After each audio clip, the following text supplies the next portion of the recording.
Salut les amis, j'espère que vous allez bien, on se retrouve pour une nouvelle vidéo sur My Hero Academia et aujourd'hui on va faire la review de l'épisode 17 qui est sorti aujourd'hui même légalement sur ADN. Le titre s'intitule La Seconde A et effectivement on a eu plusieurs personnages de la Seconde A qui a été mis en avant, mais ça n'a pas été que la mise en avant des personnages qui a été intéressante dans cet épisode, c'est tout simplement la relation qui s'est créée entre les différents personnages et surtout les deux modèles de la seconde A. Et on commence cet épisode avec un Shoto qui était en difficulté face à des Ninja Power Rangers d'un autre lycée, il avait pris un petit peu en gangbang et Shoto était seul contre tous. Là où c'était intéressant c'est que Shoto était en difficulté, pourquoi? Parce qu'il était en infériorité numérique, mais il a pu se rabattre sur son cerveau et sur ses haltères. C'est là où ça a été intéressant puisque ça a été le premier message de cet épisode, comme quoi Midoriya a fait quelque chose de gros sur le personnage de Shoto, puisque grâce à lui, Shoto se sert de ses deux haltères, l'haltère du feu et l'haltère de la glace, et c'est un petit peu ce qui lui a sauvé la mise aujourd'hui. Alors attention, je suis pas en train de dire que c'est à cause ou grâce à Midoriya que Shoto a pu gagner aujourd'hui, mais il a eu sa part de responsabilité là-dedans, puisque rappelez-vous à l'époque, Shoto voulait utiliser que son haltère de glace, puisque l'haltère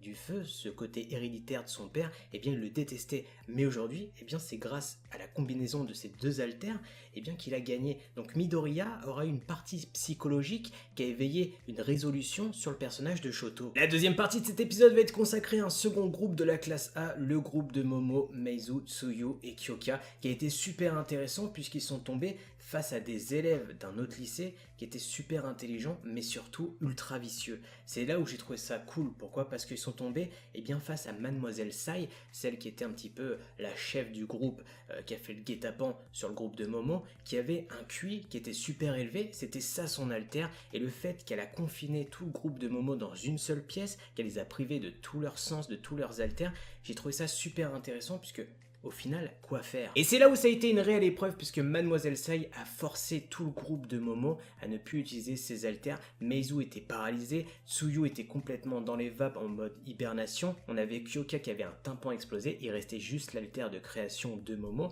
Ce qui était le but de Mademoiselle Sai, elle voulait épuiser l'haltère de Momo pour que tous les personnages au final ne puissent rien faire et les attaquer facilement pour niquer leur cible.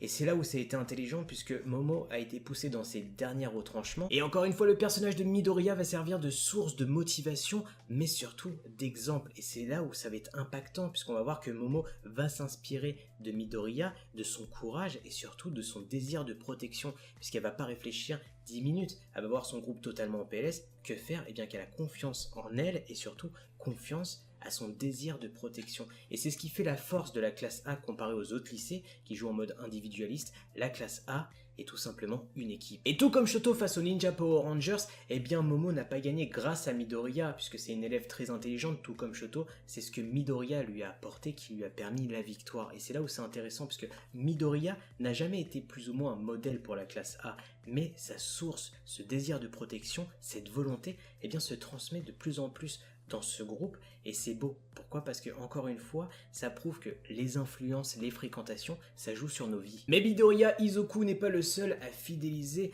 à donner une volonté à la classe A. Pourquoi? Puisque Bakugo a sa grosse part d'influence là-dedans. Son enlèvement a soudé la classe, mais pas que. Bakugo, c'est celui qui est fort, celui qui représente un petit peu la force brute. Et d'un autre côté, on a un Deku qui est plus réfléchi, qui est là pour souder le groupe, qui prouve que la justice c'est aussi de l'amitié, de la protection, et tous deux forment le yin et le yang de cette classe. Et là où c'est encore plus démonstratif, on termine cet épisode 17 de My Hero Academia avec Deku et Bakugo qui sont tous deux dans un groupe, qui sont avec des élèves de leur classe et tous deux sont les leaders. C'est eux qui vont peut-être permettre la qualif aux élèves qui sont avec eux ou pas. Et c'est un petit peu le rôle qu'ils ont, le rôle de leader, et ça se contrôle pas le leadership. C'est quelque chose que tu as à la naissance et Deku et Bakugo sont tout simplement les héritiers de All Might. Enfin voilà tout ce que je peux dire sur l'épisode 17 de My Hero Academia qui était franchement top. C'était une tuerie, c'est un 10 sur 10 parce qu'on est dans une battle royale.